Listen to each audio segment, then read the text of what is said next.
podcast where we explore the wonders of the natural world and the science that helps us understand it. I'm your host, Devin Boker, and in this episode, we have an extraordinary guest, Aidan Branney. Today, he's a presidential research fellow at the University of Georgia, where he studies large carnivores including lions, leopards, cheetahs, and spotted hyenas in Etosha National Park in Namibia. In this episode, we delve into Aidan's fascinating educational and professional journey, starting with his work on ocelots in Texas and his research on coyotes, black bears, and bobcats. We'll explore what defines carnivores and the complex challenge of balancing ecological needs with stakeholder interest. Aidan shares insights into estimating populations, monitoring changes in these majestic animals, and we'll discuss how to maintain hope and persevere in a world where conservation efforts often feel like trying to slow a leaking dam with duct tape. So welcome Aidan Branney as we uncover the science, the struggles, and the triumphs of studying and protecting some of the planet's most formidable predators. So my name is Aidan Branney. I use he, him pronouns, and I'm currently based in Sacramento, California. I've only been to Sacramento one time, and it was very briefly on my way to Sequoia. The funny thing is that I've lived in California is my home state, and I originally grew up in Los Angeles, California, and then I did my undergrad up in Humboldt County, so up way north California. This is a part of the state I have never really experienced or been to, so it's kind of exciting for me just because, I like to think I know the ins and outs of California, but then I got here, I'm like, oh wow, I actually don't really know this part of the state at all. So it's kind of exciting. Yeah, California is my first time ever being there was last summer, and then literally 3 days ago, my wife and I just got back. We did a drive down the Pacific Coast Highway and stuff. We started in Portland and ended in LA, and it strikes me just how in most states in the US you can tell you're in the state, and you can tell when you enter another state, they're different enough and stuff. And California is just so varied. You drive an hour and you're like, this is a completely different landscape. How it's cool like that. One of my favorite drives in all of California is I would do all my drives up to undergrad. And, I start in, urban Los Angeles, drive through the Grapevine in the mountains, then drive through the Central Valley, then through the Bay Area, and then you're on the 101 going all the way up to Humboldt, Eureka. And the vegetation starts out like bare ground, small grassy brush, and then you eventually find yourselves among some of the tallest trees in the world. And to me, there's nowhere else really like that in this part of the world. It's truly a diverse state, and doing that, that 12-hour stretch, you really get to experience almost all the vegetation communities. Not to mention how the coast, you can feel the changes in the coast, and even some of the tidal life is even a little bit different as you move up the coast. And it's just cool. It was a way colder than I imagined. I don't know, I thought it was going to be kind of warm, and we get there and I had one long sleeve shirt and I regretted it the whole time. I was just freezing. San Francisco was freezing. The expression goes, the coldest winter I ever spent was a summer in San Francisco. And the Pacific, and that's the beauty of it. I like cold water, but even in Southern California, you dip your toes in. It's not like bath water. It is a little risk even when you're in LA. I would say so. Okay, so you grew up in California. Where did you do your undergrad? So after 18 years of living in the urban jungle of Los Angeles, I pursued my bachelor's degree at formerly Humboldt State University, but now it's known as Cal Poly Humboldt, as it just became part of the Cal Poly system. Sure. And I earned a degree in wildlife conservation biology with a minor in scientific diving. Oh, well, that's a cool one. I've never even heard of that one. It's one of the few schools that actually offers a minor degree if you want in leader and recreation diving, as well as research diving. So the whole point is to get scientists trained up about how to do fish surveys or invertebrate surveys Yeah. while under scuba gear. And to me, like that was the thing. Like I originally was thinking, oh, I wanted to do marine biology, but then Hmm. I saw the sheer amount of chemistry and physics that I have to take, which again, don't get me wrong, it's important to understand those things as they're foundational sciences, especially in the ocean. But for me, I cared way more about the ecology and the organismal level. Hmm. And so I'm like, okay, what can I do to make myself as amphibious as possible if I want terrestrial ecosystems or marine? I'm like, oh, scientific dive miner. So I'm like, I'm up here, might as well go for it. And I love scuba diving, so it's a fun minor to have. Oh, that's awesome. I'm like kind of afraid of the water, and so like I'll wade in, and then if I get any deeper than that, I'm like, I don't know so much. But I've always really wanted to scuba. I've snorkeled one time, but yeah, I guess yeah, that makes sense, especially somewhere out in California to offer something like that. You would think maybe Minnesota would have that with the sheer number of lakes, but I haven't seen it anywhere. There's a lot of even freshwater lake diving, even in California too. I haven't done all my dives have been in saltwater in the ocean, but there's actually really popular to go diving in some of the rural lakes just because the water clarity is insane. Because to give you an idea, the level of training is when we're diving on the Mendocino coast in Northern California. You're lucky if you have 3 feet of visibility. And so it's like, but the funny thing is, like, you go then to Catalina down in Southern California, and people are like, hey, sorry, bad news. We only have 15 feet of visibility today. And I'm just like, woohoo, this is great. I can actually see stuff. So it's Yeah, like, you go through that difficult level of training, and then you yeah, go to other places over the world where you're like, oh man, usually it's 30 feet, but it's only 15. And if you can deal with where you can't really yeah. see that well, and then And you that's get not 15 so bad. feet, you're stoked. Yeah. So okay, so that was your undergrad focus. Then so grad school, were you at the same university or did you go elsewhere for that? Do you want me to go into how I eventually ended up in grad Yeah, school, or just yeah, straight into so yeah. yeah, after so with a lot of folks in the wildlife trade and the wildlife research trade, you are encouraged to do a bunch of technician positions before pursuing a graduate degree so that you know what you like and what you don't like. So I did some environmental consultancy work in Michigan with bats. I've worked with Cornell in Australia with red-backed fairy wrens, doing some behavior monitoring.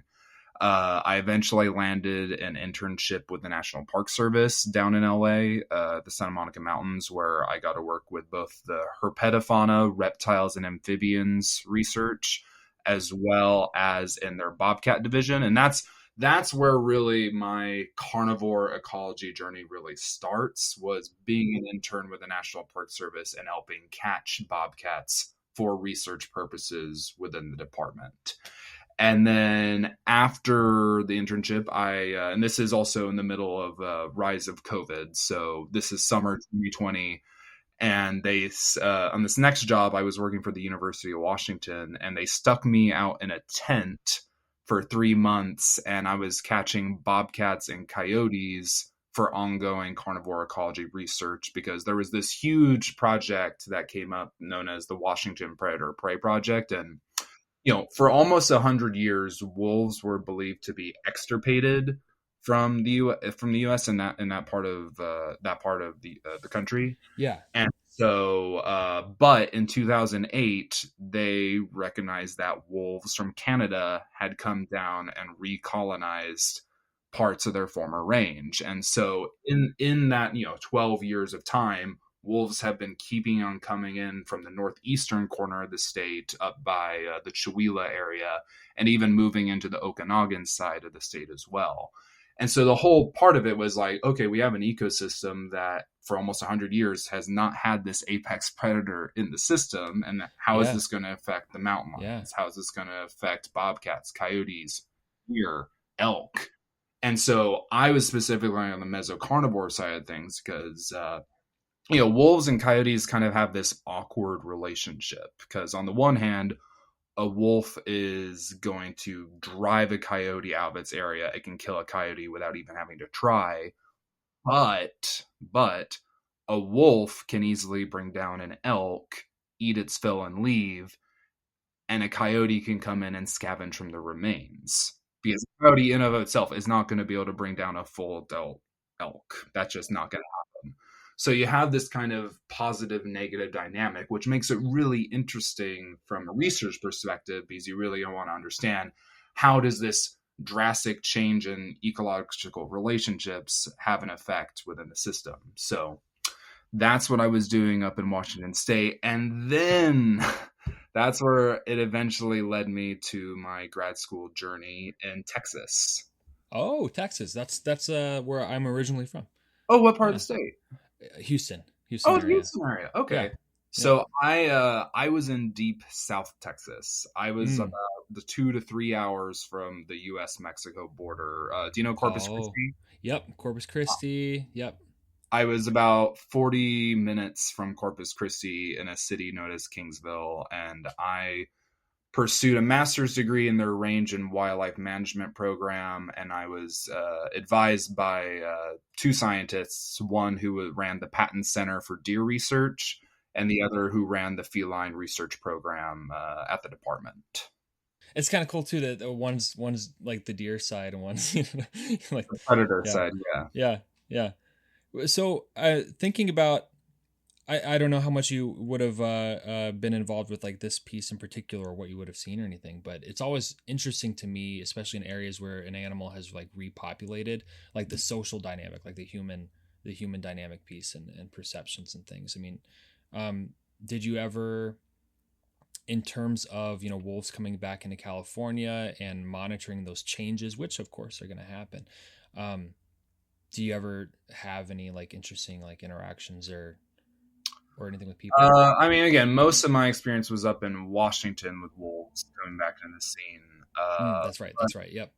But the thing is, the wolves, carnivores in and of themselves, they are arguably the most controversial group of organisms related to people, because there's always negative perception, there's always threat to livelihoods, and there's just also there's a physical safety type thing for some people, depending upon the animal.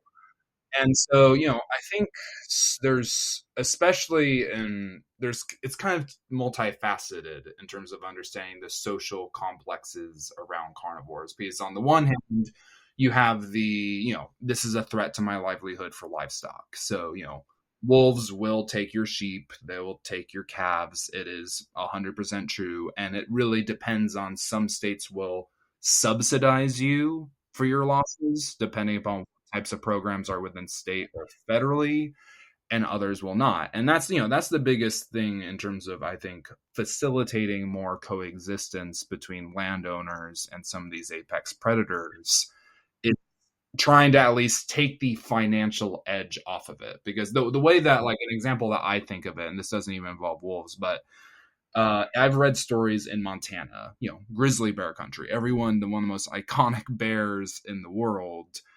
you know, on the one hand, I'm like, yeah, I want to conserve these grizzlies. They're an icon, and we've reduced their range in the U.S. astronomically. But at the same time, if you're a corn grower, and you're, again, not like Monsanto, like mega corporation type thing, but if a grizzly bear gets into your corn crop, in a single day, a grizzly can do $10,000 worth of damage. Single day.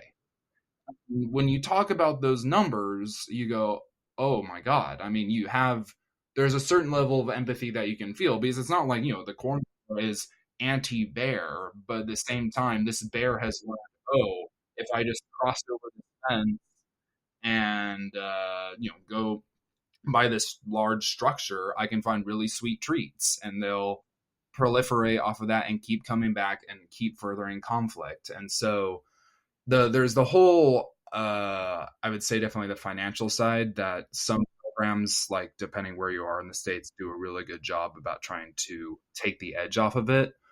I think one of the more complicated things is, I think a lot of carnivores, particularly when it comes to the Endangered Species Act, and this is where wolves really overlap compared to a lot of carnivores, as I'm sure you know. Yeah. Because I think for a lot of folks who live, in really rural communities, the wolf is not just a wolf. It is a representation of federal oversight, the federal government, thinking that the federal government is trying to wage war on how they live and do things. And I met some people when, again, I was just doing coyotes and bobcats out in Washington. Yeah. That, Yeah. that was my jam. But with some of these landowners, they would want to just, they were filled to the brim with so much to say about what they thought about wolves in this part of the state, and how they some legitimately said, we believe that the federal government is airdropping wolves Oof. onto our property to drive down like our property value. Which I'm like, again, I'm not trying to engage that. I'm not trying to tell them, no, I promise you the feds are not airdropping wolves specifically onto your land parcels. We don't have a budget to just parachute wolves out of a plane. Right. Yeah. But at the same time, I can understand, especially with the power that the Endangered Species Act brings, how that is a threat to their own sovereignty and how they view their own land stewardship. And that's where it really came into play for my experience in Texas, because Mm-hmm. my master's was specifically on bobcat ecology, but I also got really involved in ocelot work. And do you know much Yeah. about ocelots? I don't. And I was always, they've always been a thing that I've wanted to actually see in person at some point, So just a brief overview. So ocelots, they're within the lineages of cats. They fall within the leopardus lineage. So there's around, I want to say, 12 different species of leopardus cats, and ocelots are the biggest of that lineage. Mm-hmm. So you can find ocelots from, again, southern Texas, because there is a population there, throughout Mexico and to Panama, and then throughout South America. So across their range, they're not really considered endangered. Like, you can almost consider them like a South American bobcat Sure. in Yeah. terms of abundance and density. But Mm-hmm. the thing is, historically in the US, they actually had a much wider range. You could find them in Louisiana, parts of Arkansas, New Mexico, much deeper entrenchment in Texas. But now we're down to a population where it's estimated to be less than 120 individuals. Wow. So we're Wow. talking like heavy endangered species. And the big, and this is the big thing, because right now there's two described populations. You have the population that's on Laguna Atascosa National Wildlife Refuge down by the border, which has about 20 or so individuals estimated. But then you have the private ranchlands population, where it's much higher. But this is the complicated thing, because, again, Laguna Atascosa is clear as day because it is public land. We have public research biologists who monitor those animals. But in private lands, again, just to give you an idea, you get it with being from Texas. It's a state that is 95% privatized, and which is staggering to think about, because you would think of that like along with a state like Delaware or Rhode Island, something astronomically small, where it would make sense. Okay, yeah, there's not a whole lot of public land, but the sheer size and volume rising. This is all, each parcel of land is owned by an individual person. And, particularly as ocelots are categorized as an endangered species, one person may be, yeah, we're super pro ocelot conservation. And it helps that ocelots, again, they're not going to kill cattle. They're not one of those animals that's like a threat to their livelihood. But the thing is, the ocelot still represents a threat to their sovereignty in terms of what they can or cannot do with their own property. And, especially in Texan culture, that also does not have a high opinion of the federal government overall. Some folks may be very resistant to wanting to acknowledge that they have ocelots on their property, even if they do. And so that's where it gets more, and this all just circles back in terms of just the layers of, especially with endangered carnivores in the U.S., whether you're looking at wolves, ocelots, what have you. There's, I think, so many different lenses that come to looking at them from a geopolitical perspective. That's where it gets, I think, both very interesting, but also very messy really fast. Yeah, I've seen it. I've seen it with wolves and things in particular. Like, one of the really interesting things to me has always been, or at least, when back when this is what I did on a daily basis, would be, wolves are protected. And so, and at the time, and it still pretty much stands, it's not shifted a whole lot, but at the time, so, let's say a wolf um, kills a calf on your property Mhm. or something. Well, you can't kill it. You can call a conservation officer who would then come out, and then it has to be within 24 hours. They can come out, they can verify that it was a wolf kill, which sometimes isn't always easy to do because maybe there's nothing left, Right. so they have to verify that it was a wolf kill. Okay, they verified it was a wolf. So now they have to contact USDA APHIS. And then APHIS can come out, and then they had all these stipulations. They can set a trap um, anywhere in a 2 mile diameter of where the killing happened. Hmm. And then they can, I think it's like up to 2 weeks, anything that comes through and gets trapped, they remove that wolf. It might be a different wolf, it might be a lone wolf, it might be whatever. And of course, that creates other issues. But then, people would get very upset because it's like, well, you're telling me not only do I have to prove myself to the state, then I have to invite the federal government onto my property to set up traps, which could harm some of my animals, or set up traps for a 2 week period of time and come onto my property, and then they're in my business, and I could just take care of this. I could just shoot the thing and blah blah blah blah blah.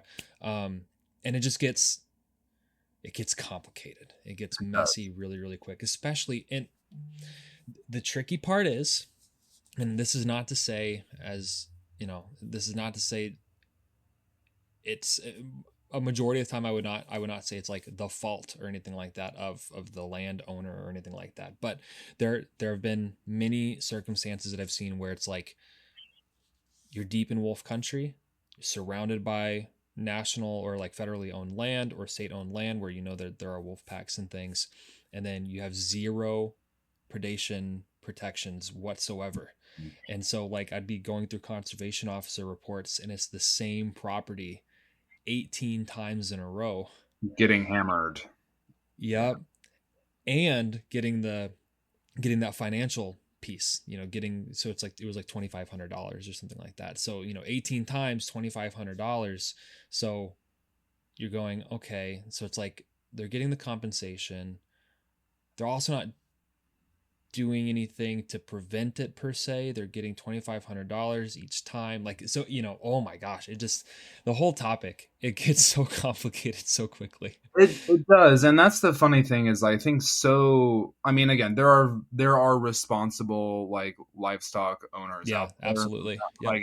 Like there are very responsible, but I think it's so funny that again we want to blame the wolf, we want to blame the mountain lion or the bear because it came onto my property, da da da da da. Why is it doing here? But I always find a lot of conflicts start on the person side because one of the biggest things specifically when you think about, and I saw this with my time in the National Park Service with mountain lions, especially in LA, is you have these people who are like, oh, I just want to have casual llamas in my backyard or casual alpacas, which is all fine and dandy, but don't want to lock them up or make sure they're in a secure enclosure after dark. Once it gets nightfall, that's when mountain lions are on the prowl, and then they see, this thing that again, like think about with pumas down in South America, same exact species as mountain lions, and they see the outline of an alpaca, that's going to trigger an innate desire to kill, and that's you're not trying to bait a mountain lion to come to your property, but from the mountain lion's perspective, it's like, oh, sweet, free real estate. Yeah. Yeah. I think people kind of forget that. I mean, it's just kind of basic biology, right? I mean, for the same reason, it's really hard to pass up a drive-through or Mhm. leave a gas station without getting snacks, Yeah, or not eat the entire large popcorn at the movie theater. It's there. it's available, and it's and it's really easy. hard to fight that part of your brain. Yeah, you're going to go for what is the easiest energy source possible. And if you've got a buffet sitting in a field, it's really difficult, especially for animals that aren't, using the prefrontal cortex up here to try to, reason themselves out of it. Yeah, it's And difficult to avoid. the best part is you go to one, then you go to their neighbor's property, you go to their neighbor beyond. It's a conveyor belt of resources, and when you're a carnivore, you're trying to minimize energy expenditure. Like, okay, yeah, I'm going to keep coming back to these resources. And there was actually a really fascinating study that came out. I must have been 6 years ago, but it was a diet analysis for coyotes. Do you know what in the LA area what the majority of coyote diet is comprised of? House cats and dogs. Wow. And that is sheerly from a perspective of people keep their cats outdoors when they really shouldn't, and also they're tiny little Shih Tzus or Chihuahuas, and it's for the coyotes' perspective, it's like, okay, yeah, it's a little burrito sized thing that I can exploit and come back to, and there's millions of people who have this resource, Yeah. and so that's Yeah. because right now there's actually some conflict and discussion going on in Pasadena, California, with coyote management because there have been a lot of coyote depredations of people's house pets, but so many times it can that can really stem from are the coyotes really breaking into your house and going after your house cat or dog, or is you're leaving your tiny, very fragile dog or cat outside where a predator can exploit it? Because it's a different situation than used in the Tahoe area. It is a major issue. There are black bears that do break into people's houses and fridges and raid everything that they can find, and they have learned it. And that's becomes a problem animal, and it has to be dealt with because now it has learned that if I break through like all these barriers, I can get the caloric intake I need in order to survive. It is a really interesting, like, because in most cases, I mean, we removed large carnivores from the landscape, man, kind of across the world, and like in a lot of different places. We removed them from the landscape because they were either a threat to us, or they got in the way of doing agriculture, livestock, things like that, or they were competition Right. for other things. So we removed them. And then in different parts of the country, they're making comebacks because of successful reintroduction programs or protection programs and things. And it's like we don't know how to live with them anymore.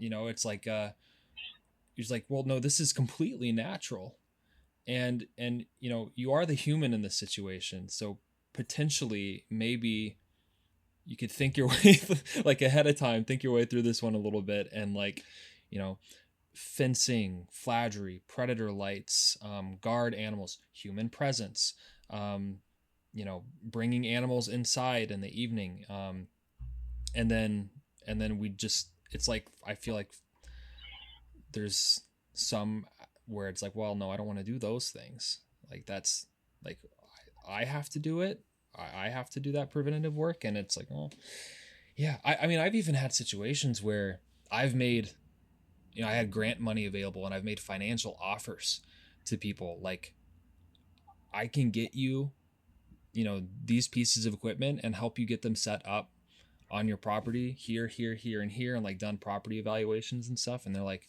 no, just, I don't want the thing on the landscape. I don't want it near my property. I'm like, well, I don't really know what to tell you there. That's hard. Well, and that's the same, and that's the funny thing. Even when in Texas, when their thought is, "Oh no," like you have all these predator killing contests, and they call it management, and I just go like, unless you kill every single coyote in a 500 square mile radius around a single location, it will be only a matter of time before individuals come back and reoccupy that space. So mass culling, at least, and again, from what I've seen in the science, doesn't always, Problem animals do, it reaches a boiling over point where a problem animal does have to be dealt with if there is no hazing it away or Mm-hmm. threat to human safety. But for Yeah. animals, just if we just mass reduce the population, that will just magically solve all the problems. And it's like, well, that's not necessarily true. We've seen that with badgers in the UK. The whole thought was, oh, if we cull the amount of badgers, then my cattle would be less likely to get disease. But you remove all the badgers, and then all the badgers on the neighboring properties just swoop right Yeah. there. Yeah. That's something with coyotes Things and fill the void. yeah. We've seen that in Minnesota. I mean, there was 3 years in a row where we had a wolf hunting season, Mm-hmm. which again is a very complicated, very controversial topic. Right. But we had 3 years in a row where we had that, and even there, you can almost overlay the data of wolf livestock conflicts with a variety of types of livestock, not just cattle, and the hunting seasons, and there's a spike Mm-hmm. in the wolf livestock conflicts and reports to conservation officers each year that there is a hunt, because pack dynamics and hunting dynamics and things, you kind of disrupt that a little bit, and if you don't have as big of a group to hunt or anything, or if you're a young adult lone wolf, yeah, you're going to be a little bit more likely to go after that calf in that field right there. Or there's been properties we've looked at where we've mapped it out where you've they've done trapping, and they've gotten a couple wolves on this property, but then suddenly like the neighboring properties all have a spike in conflicts right after. And it's like, well, shoot, like maybe maybe that's not always the solution. Maybe it causes a little bit more disruptance, which might cause a little bit more conflict on the tail end. It's so often it's complicated because we always want to try and find that golden bullet. Like you have, like, we do this plan, it will be the thing that reduces conflict, where all parties, both wild carnivore and a landowner, can walk away happy. But so often, at least, just been, especially with my experience in Texas, it's really such a case by case basis in terms of the individuals involved and in terms of the animals involved. And I wish Yeah. that there were more situations that we can have these idealistic plans, like, this is, if we do X, Y, or Z, tragedy on either side from occurring. But as you said, it gets complicated and sticky very fast. Yeah. Yeah. It's occurring to me that we kind of got away in conversation, which is totally fine because I can always flip things around a little bit. But we haven't quite defined exactly what makes a carnivore a carnivore. Could we take a beat to do that quick? So yeah. So carnivore.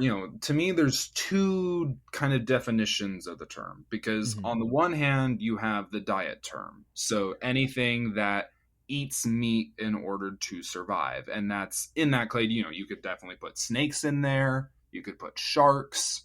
Birds of prey, and even your mammalian carnivores. But then, if you're getting into phylogenetics or taxonomy, how we organize species in nature, specifically carnivora is a specific group of mammals that evolved, and they all share similar bone structures and genetics in evolutionary time. And that's where you have your bears, you have your cats, you have weasels, raccoons, palm civets. The list goes on and on. Even marine mammals like seals and sea lions, and all these animals share physical traits, even though they're completely different families. But because of these physical traits, they are put in the taxonomic order Carnivora. But this is where it gets interesting, is because you can have, mammals in the order Carnivora that don't eat meat. And prime examples of this are the aardwolf, which is a member of the hyena family. And the cool thing about the hyena family, they are famous for their bite force and being able to easily crunch through bones in order to get to bone marrow and the water that's inside. But an aardwolf, its skull is adapted for eating termites. So it's an insectivorous carnivore because it doesn't actually eat muscle tissue. And then even within bears, pandas, they, most Ursidae has some of the most ferocious carnivores on the face of the earth, but yet the Hmm. panda is an herbivorous carnivore. So it's really Yeah. interesting where you have those exceptions to the rule to what is considered a carnivore versus in carnivora. Yeah, isn't the oh man, isn't the binturong? Isn't that one too? I feel like it is. I don't know their diets, but I always thought they were omnivores, kind of like Mm. raccoons in a way. Yeah. They kind of eat everything, but Hmm. again, yeah, and that's a fair point. With most bears, they would also really be considered omnivores, but meat's included in that, so they often get more labeled as a carnivore. Okay, so essentially, like taxonomically speaking, carnivore does not necessarily mean meat eater, but colloquially, we use carnivore as something Yes, that's a meat eater. Like yeah, essentially, and that's the interesting thing is like but then you look at cetaceans. So hmm. do you know where cetaceans are in the family tree of life? Yeah, relatively, yeah, So, for those who aren't as well versed on their whales and dolphins, yeah, they're actually most closely related to deer, and that's purely through genetics and physiology that scientists were able to figure that out. But yet, that many would describe a whale or a dolphin as being a carnivorous mammal, yeah. but they don't have any of the same physiological traits that members of the order Carnivora have as well. Teaching about whale evolution and like biology is probably one of my favorite like to see the reaction on students going like, wait, this like small hooved animal is a whale, like became a whale. I'm like, yeah, yeah. And they're like, It's insane. It's the it's story cool. that's hard to believe. And then it gets even crazier is when you look at marsupial carnivores and the fact that, the thing that I feel like within carnivora that's always so famous are those canines, those carnassials that really help chew and break down prey. But within marsupial carnivores that evolved completely independently of the order Carnivora, the way that they attack prey is through their incisors. Their incisors, it's super weird because there was a marsupial lion at one point, and they within marsupials they don't have those canines, but in time those incisors became razor sharp, and that's how they were attacking giant wombats, how they were attacking kangaroos, and even today's modern marsupial carnivores, where you're looking at either quolls or Tasmanian devils, they share those same exact qualities because they are a marsupial carnivore, but not in Carnivora, the taxonomic order. So, Yeah, I'd say one of my favorite like convergencies to look at is when you do look at a side by side of like a thylacine, mm, Tasmanian tiger. You look at that side by side with like a coyote, yeah, and anatomically, aside from like the coloration and the stripes and like anatomically, they're both digitigrade. They both have like the same length of snout, and like there's so much about them that is almost identical, and yet yeah. one's a marsupial, evolved here, and one's not a marsupial and evolved over here, and it's just like, wow, like that's crazy. One of the biggest things when I was over in Australia working with birds, I had never been to Australia prior. I did my research and I, saw that, oh, they have robins, they have finches, they have sparrows.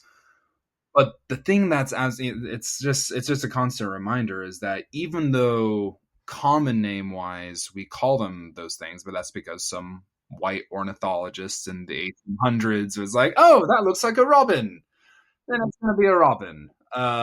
But the thing is, if you actually mapped out where those bird families are in relation to each other, an Australian robin and a European robin are light years apart. But because there certain environmental conditions, the body shape and form of what a robin ideally is co-arose in both locations thousands of miles apart. And that's the same thing with coyotes and thylacines is you have this structure and form that is really works well in like an arid semi-arid ecosystem, And if it works, it works. And that was always the thing that fascinated me about evolution, because I think so often we're taught as kids, like, oh, evolution is survival of the fittest. Mm-hmm.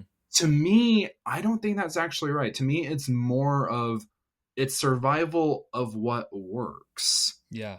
I mean, again, the example I go to is a giraffe. You're telling me that pumping blood like 12 feet up with your heart to a brain and back down is the fittest? Right. And Yeah. or human beings having a tail, like, the vestigial features, like there's so many instances out there that I go, none of this is ideal. There's many inefficient things about living things, but if it works in an ecosystem, if you are able to exploit resources and reproduce, it works and it stays. Yeah.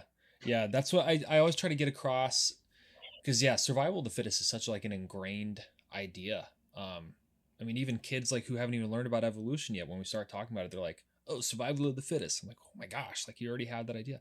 Um, it's like it's just as long as it doesn't cause a harm, it's probably gonna continue. As long as it doesn't get in the way of you surviving, odds are it's going to persist in some capacity. It might not be the most dominant thing out there, but it might persist. And yeah, if it works for your environment, then sure, it'll stick around. Yeah, horseshoe crabs.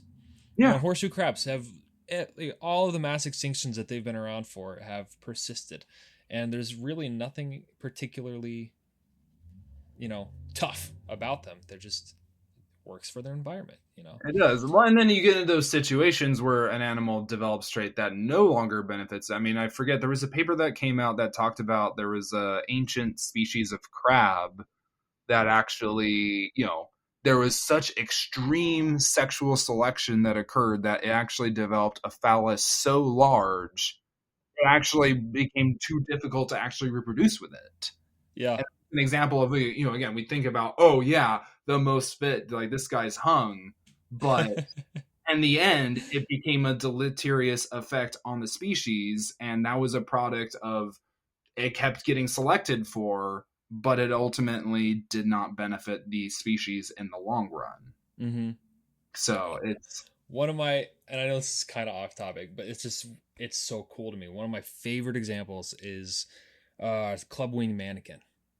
It's a bird in South America, and the males, to attract the attention of the females, they rub the tips of their feathers together, and it makes this kind of high pitched ringing, buzzing sound. yeah. Well, in order to do that, you have to. Females really like that sound, so they select for the males who are really good at making that sound. Well, what happens is that generation to generation, the bones of both sexes of the bird are getting more dense, and they're only able to fly, like they're flying shorter and shorter distances, and pretty soon, it's only a matter of time before they can't fly anymore. So they are basically selecting themselves out of flight, which you would think is like top notch, like exactly what you would want for evolution, especially for birds, is to be able to fly in a rainforest environment. But no, they are weeding themselves out of that ability.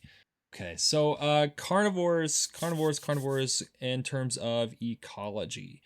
There's not a lot, like when you think about populations of things, there's lots of plants, see deer all the time, but it's not super common that you see when we're talking carnivores in terms of meat eaters and predators. We don't see them as much. Is there a reason for that? Well, I mean, from an ecological perspective, I mean, again, you can only fit so many exploitative carnivores in a given environment. You need you need this much grass to support the deer, and then you need X amount of deer to support if it's a wolf or mountain lion, what have you. And so, but there are situations though that rule doesn't always go through. And it's usually the animals that have dietary plasticity, or that they're able to eat things beyond just meat. So, and an example I give of this, I think about the density of wolves in the United States juxtaposed to the density of black bears. So black bears, like, and to give you an idea, in California, do you know what the current published density estimate is for black bears out here? 50 to 60,000. Yeah. And that is purely, again, an urban effect, because, again, that's A lot of that is supplemental to bears figuring out, oh, we can exploit urban environments, get through people's trash and get high caloric intake and then procreate and have more bear babies. But when, again, if you're a specialist in that, we're only eating muscle tissue meat, uh, that is kind of a limiting factor in terms of how you can actually grow and accumulate enough resources to even reproduce. So, and then that also I think is reflected in terms of what trophic level you're looking at carnivores, because think about the difference of density of coyotes and bobcats compared to the density of mountain lions and wolves. And a lot of that is anthropogenically driven without question, but you look at what the reproductive output of a bobcat is compared to that of a mountain lion, it's almost a twofold increase. Like a single bobcat mom can raise a litter of 4 kids. Like mountain lions, it is rare when you get to the 2 to 3 category, a whole litter of kittens. Like it's remarkable. But for bobcats or coyotes, they are able to churn out young at a way faster rate than a lot of the larger carnivores can as well. And that all plays into population dynamics in the landscape. Yeah. So it's just kind of, very dependent on what's available in terms of Yeah. space and food. Yes, very much so. And in my case, I would probably, if you were to ask what type of carnivore ecologist, I definitely have the most background in spatial ecology. So really understanding what landscape connectivity looks like for carnivores, but also understanding what drives presence, absence, or selection in a given location or for a given resource. And that's where most of my research with bobcats has been in, and all the other projects that I've worked on. Those are big questions that need answering, is really understanding what drives space use of mesocarnivores all the way up to apex predators. Yeah, and that's I'm happy that you bring that up because that's like an area of very high interest for me, especially in it's been a few years now, 4 years, but when I was deep in wolf stuff. So essentially, the way that Minnesota conducts its wolf population estimates every year, we have they have a number that only changes maybe every 5 years. It's the occupied range that's calculated, and it's essentially the border on the Dakotas, the border on Lake Superior, the Canadian border, and the part that goes across kind of like southeasterly across the state. And so it's about half the state. And it's like 75,000 square kilometers or something. Then they take samples of about 13, maybe up to 20, the radio telemetry data from one, maybe two wolves from about 13 different packs, somewhere around there. Then with those packs, they figure out the average number for the pack, which hasn't really shifted at all, from like 4.5 wolves per pack for like the last 30-40 years. It's been quite a long time. So relatively small packs, probably 2 adults, 2 young, in general. And so they take the and then the territory size of those packs that they had the radio telemetry data from. And so essentially what they do is they divide the occupied range, that's that 75,000-ish number, by the average territory size of the packs that they observed that year. You get that number. You multiply it by that 4.5-ish, and then they divide by 0.85. And that's to multiply the overall number by 15%. Because there's a couple different things that work here. One, they and I'm blanking on the number. For the radio telemetry data, they basically do minimum convex polygons and then buffer that out. They add a certain percentage to it. I'm blanking on what the percentage is, but it's like 18% or something, to expand the size of that territory. The 15% number is because there's a study in like 92 that said that about 15% of the wolf population in Minnesota was lone wolves, and so that's to account for that. it's tricky because that was in 1992, and there's a lot that's happened with the population since then. And is that the current amount of lone wolves? Is that typical? It's hard to say. Um, but yeah, that's essentially what they do. So in effect, we have this 75,000 kilometer area, and what the equation essentially does is it says border to border bubbles, like bubble wrap, territory, territory, territory, fills that entire area, and then this is how many wolves we have, and that's kind of how they do it on an annual basis, which in some capacities works, but if statistically, mathematically, it seems reasonably sound and stuff. But like I was encouraging them, like there's a lot of spatial ecology pieces that we're not necessarily considering across a range of 75,000 square kilometers. About Right. is every single ounce of this full border to border of a pack, and how is the land being used, and are there more dense packs here versus over here, and all kinds of things. And it just wasn't really received very much. But It's funny that you bring that up, just because again, I got to play around a lot with spatial ecology courses at my master's, and one of the things that, because I'm glad you brought up minimum convex polygons, because that was often the go-to for a lot of understanding home range, even aspects of territoriality.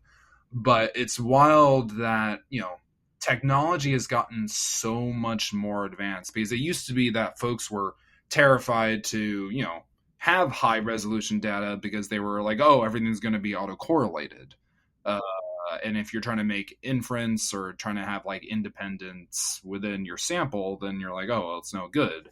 But the thing is, there are tons of new estimators out there beyond MCPs and KDs, which are great and appropriate for depending upon what your question is. But we have estimators like, have you heard of locos? vaguely, not a lot. Local convex Yeah. hulls. And the thing that's great about them is they're really tight fitting, but do you know what they're really good with? Hard boundaries.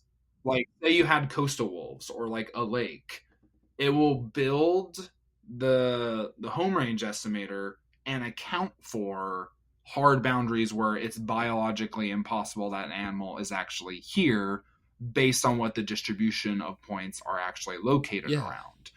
And you even can get into dynamic Brownian bridge movement models. So they are super data hungry. Like, you need to have a really robust amount of locations in order to fit this type of model. But if you're trying to get at a really clear utilization distribution in a given area, where we're like, okay, yeah, high in a heat map, you look at it and go, okay, high use probability here in whatever capacity, and then the rest of this is all peripheral type of stuff that's maybe your lone wolf, maybe a disperser that's going outside of the bubble. And that's the thing that I think, as I've at least gotten more aware of as I've gone further and farther in wildlife science, is that the models you choose and the estimators you use can have high impact in terms of the interpretation of those high interpretation of those models, and then at the same time, the interpretation of those models is what goes into management. Yeah, it was a it's one of those things that I've hesitated since kind of leaving that and starting teaching and stuff to like talk about super in depth, because it was just kind of a not particularly great experience in some capacities. But like, man, there is just some interesting, because like okay, so with the population estimate pieces in particular, it hasn't shifted a whole lot. In the recent years in particular, there was some more shifts around the time that we had some hunting seasons, but before that it was pretty comparable. But I found a number of things when I was looking really, really deep and doing kind of methodological reviews and stuff, using the 12-ish packs. So it's different packs every year, and there's some merit to that. Different packs every year, but like half the time with the data, we're talking 60%, 70% of the wolves that had collars were dead before the end of the recording season for a variety of reasons, or the collar stopped malfunctioning. So we're talking really minimal collar data. And then that is the data that then gets used. And we're just talking about, you make the minimum convex polygons for the territory size, plug it into this equation, boom, that's the population estimate. Confidence interval, plus or minus 1,000. Oh my. And the population estimate most years is about 2,800. So plus or minus 1,000 is a substantial portion of that overall estimate. And then one of the things that I pointed out, because I sat down with the folks who were kind of responsible, just to say, like, there's been a lot of developments and the landscape has changed a lot. And there's some different things that we could do here to get more accurate results, more local results. In terms of regulations, we have the occupied range is split into 3 separate zones. So, you could have more localized results for these, instead of just say across this area, there's about this number of wolves. And one of the things I pointed out was if you have a 14 square mile difference on the average territory size, it's an additional 1,000 wolves or minus. If one pack, or one group of the packs, if they have a bit larger of territory size measurements that year from your data, which is already kind of limited, you're having huge swings in numbers. And it's like, this is all regulation dependent stuff. What happens legislatively, funding for research and conservation, funding for livestock, conflict prevention stuff. It's all based on this. What's wrong with having it be, a little bit more robust and a little bit more full, a little bit more, accurate. And it was kind of met with like well, this is how we've been doing it. And so we want it to be methodologically consistent. I'm like, okay, I get that. But we could also improve it. Right. And well, that's the thing as because I've been in those situations too. When I was in grad school, I go, well, okay, yeah, I get that this has been the way, but would the way, and again, I think a lot of this from a publishing perspective, because, I'm still trying to get a lot of research published. I've had some success thus far, but when I come into some situations with some, old guard scientists, I go, well, yeah, okay, this may have been the way, 20, 30 years ago, but I go, would this really stand to the test of if you tried to submit this to like a journal like Ecology, right, or like something beyond like a naturalist level journal? Yep. Do you have confidence that your current method that you're using to inform, your science or your management recommendation, would it actually survive peer review? Because sometimes I look at it and I go, I don't have confidence that this would survive peer review. And, the things that I think about is like one of the most important aspects of, spatial ecology of carnivores is choosing a GPS fixed schedule that is best fitted for the movement capabilities of your animal. Because, say that giant ground sloths were still a thing. Yeah. The movement capability of a giant ground sloth is completely different than the daily movement capability of that of a wolf. Mm-hmm. Wolves go on giant walkabouts. I mean, hell, we have ocelots that have gone on 30-mile walkabouts and then go right back to their home range. But the thing is, we wouldn't know about those walkabouts unless we had a GPS schedule that was catching the full range of variation of movement that you have in that individual animal. And, certainly if you want to be uniform about things, you can select data out. Mm-hmm. But it's important to have the full resolution of what movement looks like for that animal, so that if you get to the point where you need to have, a real clear estimate of what the movement capabilities and what the territory looks like, then you can do so. But I think the old school thought was like, oh, well, we want to fit these KDEs, so we'll just throw out points just to help with independence, which I just go, no, don't throw out data, please, don't. Yeah. especially and, that was the thing with some scientists with the ocelots. And it's just like some folks would just that was how we did it back in the day and that was okay, but I just go, but now you don't have to throw out data. You can keep it in there. You can have the whole pie and still Yeah. get what you're after. Yeah. You just have to change the technique, Yeah. and that's okay. Yeah. Yeah. It's interesting sometimes. I don't know, science is just kind of like that. And especially when you get into agency stuff, it's almost a little bit more like that. There's just kind of a resistance sometimes to like, well, this is what we've done.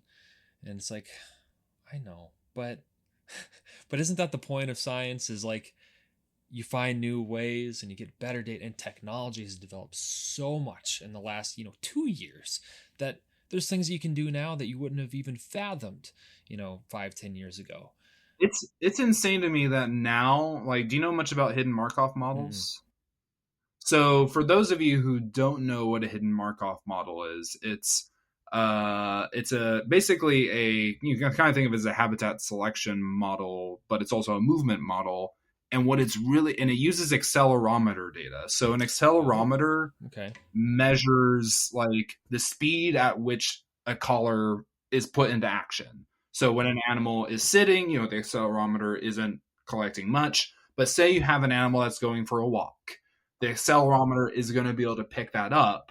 But then it can also pick up when, say, the animal is going hunting. Yeah. Like hunting versus walking are two very different Right. things.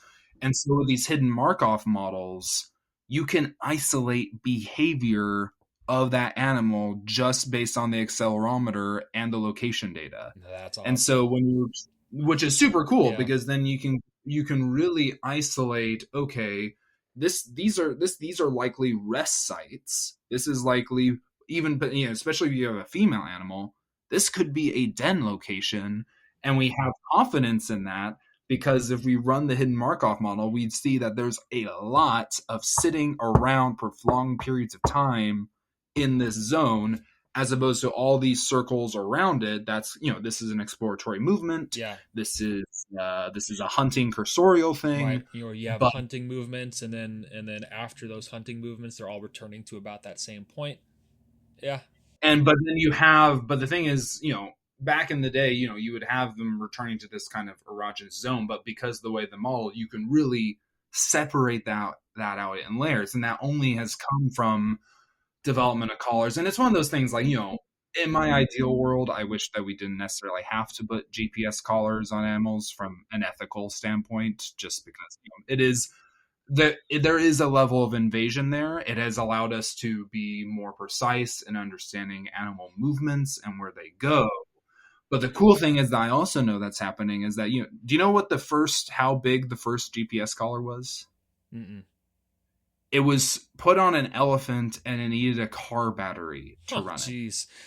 An elephant can take that, and Yeah. in terms of like because most collar rules you try to fall within between 3 to 5% Hmm. of the animal's body weight before you put the animal on, and that's what most ethical standards really place Yeah. with transmitters. But the crazy thing is, with every year, with batteries are going to get way more refined, technology is going to get way more refined. We're going to get to the point where I bet you within the next 20 years that GPS technology will be no different than a pit tag. Hmm. You can just slip that under an animal's skin and boom, it does all the same thing the GPS collar does and more, and it's less invasive. Yeah. Yeah. Science wise, I mean, again, I think that we're getting into a paradigm where people are paying more attention to what models can really allow us to say about animals, because so much of it used to just be like, it's crazy the fact that I think in the 80s, like, you could get away the paper that gets published, like, oh, I randomly saw this at this location and boom, published. I did my professorial job for the day. So I think that it's sometimes it can be really scary with the sheer amount of information that we can really infer about the natural world more so than we ever did. Because you and I both, I think, can resonate. There is a certain crisis level mode that goes beyond just carnivores and human wildlife conflict that we face. I think that as our analytical tools have allowed us to get more precise, it can allow us to also help find more precise solutions. And that's, with, my current position right now, I just started with the California Department of Fish and Wildlife as a scientific aide. It's only been about 2 weeks, so haven't really been involved that much, but I'm in the mountain lion program. And the department is, there's kind of two big things that the department is, they are focused in on is, mitigation of mountain lion conflict. It's kind of the similar ballpark as, wolf conflict. But the other part of it is, trying to conserve and mitigate species loss, because one of the things in California is they are a protected species in California. You cannot hunt mountain lions in the state of California. But even with those protections, our density estimates are not that high. I think the last estimate I saw was 5,000 to 6,000. Mm-hmm. And think about how many black bears I said we had. We had 50, like almost 10 times over that. Yeah. And so, the department is really invested in terms of finding highway mitigation, because that's one of the biggest killers of mountain lions and on all wildlife, really. Mm-hmm. It's really trying to find ways to mitigate getting hit by roads. And, there's progress being made. I'm sure you heard about the Wallace-Annenberg Bridge in Los Angeles, the biggest wildlife crossing ever built. And that's all in an effort to help promote landscape connectivity. And we can help develop models that allow us to be more precise in understanding, okay, this is how mountain lions or whatever animal is moving through the landscape. And then to the next step is understanding, okay, yeah, we now have connectivity. Now, how do we maximize population connectivity? Because one of the big things, there was a paper that came out, I want to say a year ago, that identified that mountain lions in California are in two genetically distinct populations. You have the Northern California population of mountain lions, so Sierras up through NorCal, but then you have the Bay Area down to Southern California, the coastal range. And that's the big challenge, is that there is not a whole lot of talking going back and forth between these genetic populations. And I say this because I was on the ground when this happened. The first mountain lion I ever worked up, I was lucky enough to go on a capture with the National Park Service back in 2020. And the lion I had the pleasure of working up, his name was P81, and he was special, but not for the best reasons. He was the first identified textbook case of genetic inbreeding depression in mountain lions in California, which it's cool to look at as a researcher, because it had the kinked tail, it was missing a testicle, all these things that you hear about, cheetahs in Africa, or you hear about Florida panther, for example, because that's a major issue with their genetics. But to realize the gravity, the weight of biology and anthropogenic environments all colliding in one, that you could have this carnivore be a byproduct of all of those factors. Yeah. And that's I think the realizing that there is, like, it's a cliche, but it exists for a reason, that everything really is connected to one another. You look at quality of habitat, you look at connectivity, you look at what an animal's movements, what blocks it, what impedes it, what promotes it, all these factors combine.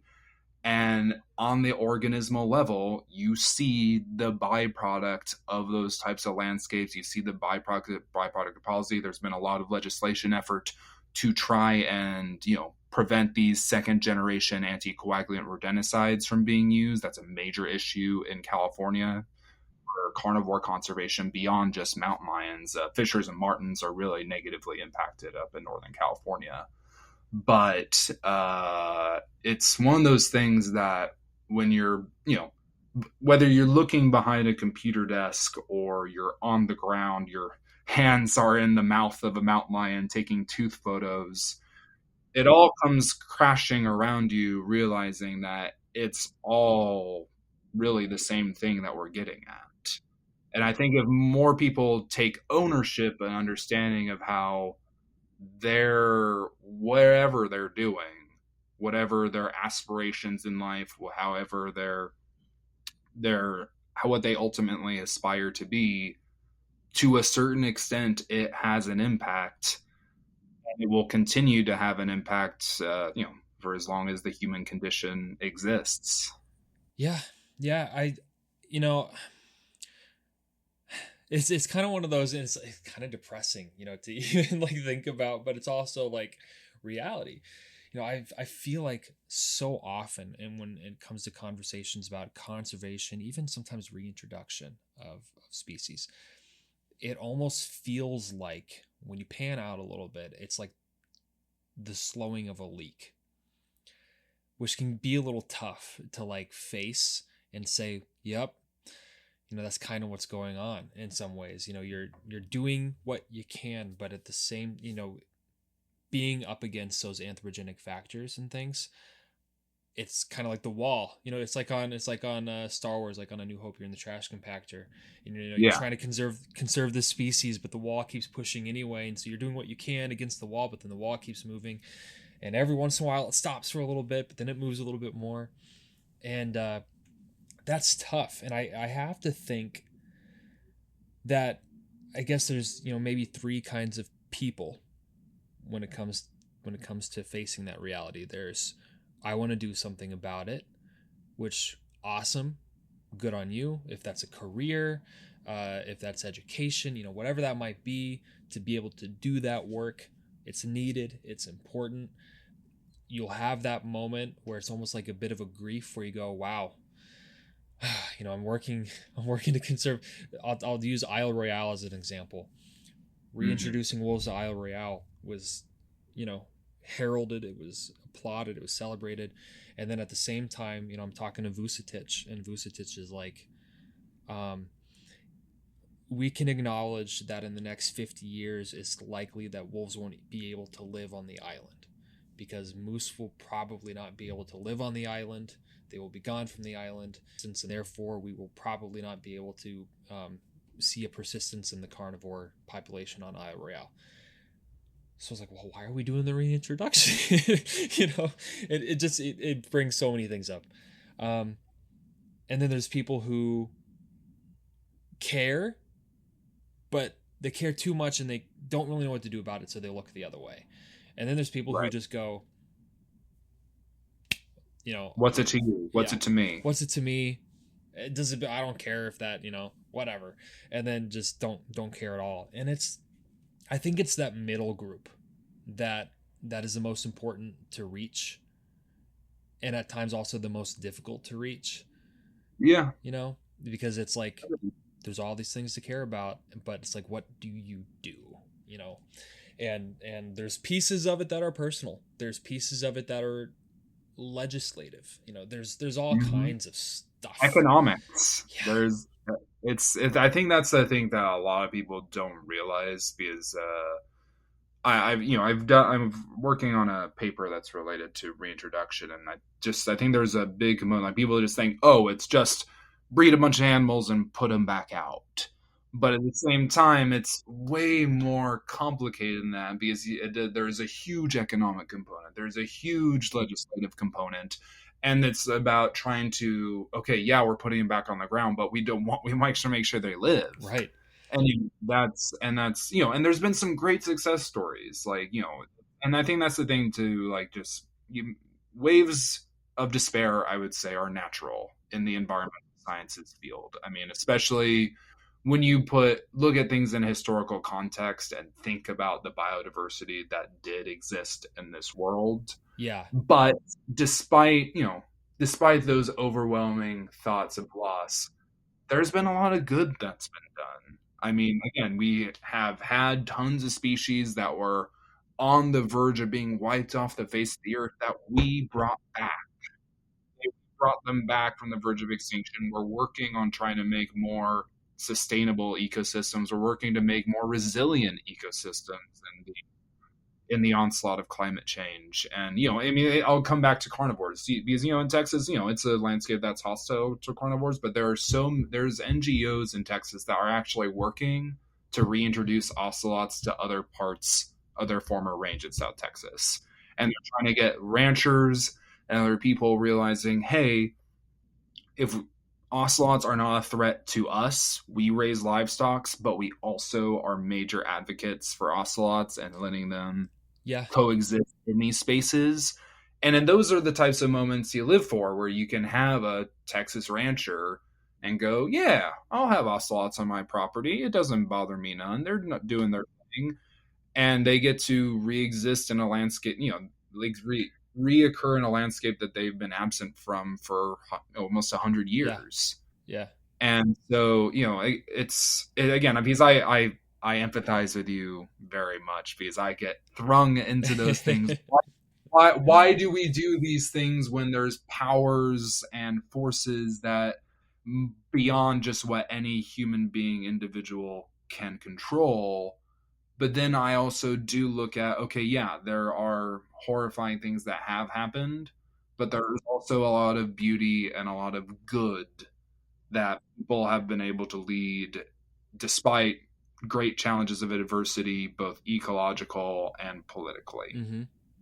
And it's one of those things that I feel like it's a battle day by day. You again, there's lots of stuff in the background, but in the conservation field, I'm like, I think you just have to really, you keep working towards that, penultimate battle, whatever that ultimately looks like. Mm-hmm. You do the most amount of good you can do given this certain day that you're on. Mm-hmm. You do the next best right thing. Yes. Whatever that is. Yep. Whatever that is. Yep. Yeah. Yeah. Yeah. No, I know. Yeah. Students, high school students, because that's what I do in the normal parts of the year. Like that's always what they kind of get to at one inevitable point in biology. They're like, well, geez, like what's what's the point? Or what am I supposed to do? And I'm like, well, I mean, that's why we're learning all this stuff, right? Like the more you know, and the more that you are aware about how to find information and how to learn about these things, and if it's what you want to do as a career, or if you just take an interest, or you want to support it, or whatever that might be, that's kind of the whole point. You're learning all of this to use. You're on the journey. You're right. on. It's one of those things. I always kind of laugh, like, because I think some people, maybe 100, 200 years ago, were threatened by the thought that we evolved from small tiny mammals in the late Cretaceous period. Mm-hmm. And even earlier than that, we were frightened by the thought that Earth was no longer in the the center of the solar system. Mm-hmm. But it's one of those things that some people would be rather just live in their own tiny little spaces, because again, when you make human beings smaller, whether it's when you're talking about evolutionary biology and where humans fit in the kingdom of life, or where you're talking about Earth in context of the cosmos, people can look at that and say, I feel inherently smaller. What do I matter? Yeah. But the other half of the coin is, and lots of astrophysicists have talked about that, but you're a part of it. Yeah. Yeah. So if you are a part of the myriad of life forms that have existed on this tiny blue little planet in its 4.6 billion years, you can feel infinitely large that way, or realize that, again, in context of the universe, yeah, you're one single planet, but you know what? You're a planet in the universe. I think that flip side of perspective is so important, especially when it comes to conservation, because people can go, oh, it's too big, what can I do? And you go, well, it's kind of that backtracking, right? Instead of like, it's saying like, yes, these are all things that the human race, is essentially doing, and these are the consequences, and here's how you can see it manifested here and here and here, and you play a role. But that's the good thing, is that you play a role. Like those things are happening because you are a part of it, and because your decisions matter and your actions matter, and they all, put together, it can be a runaway train, but they, it's a chain of consequence. It's cause and effect. And if you are a part of that, then you have agency in that. And if you have agency in that, then you can decide to do something differently, and there is ownership. Yeah. There is ownership of your actions as a collective. Mm-hmm. Yeah, I think that's the part that I think people get stuck on. This is too big, and forget that it's big because they are a part of it.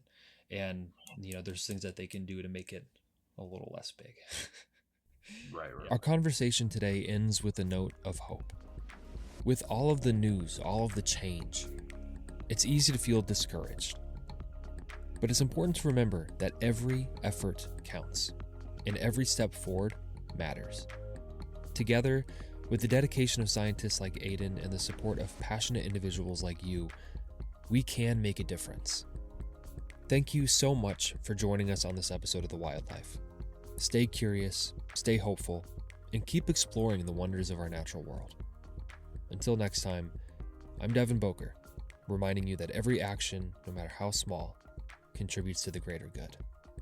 You too can support education and science communication at patreon.com/thewildlife for as little as $1 per month. For more details, as well as some links related to today's episode, you can check out the episode notes wherever you are listening to your podcast. Thank you again, Aidan Branney, for joining us today, and for your incredible patience as we put this episode together. Okay, peace out, rainbow trouts.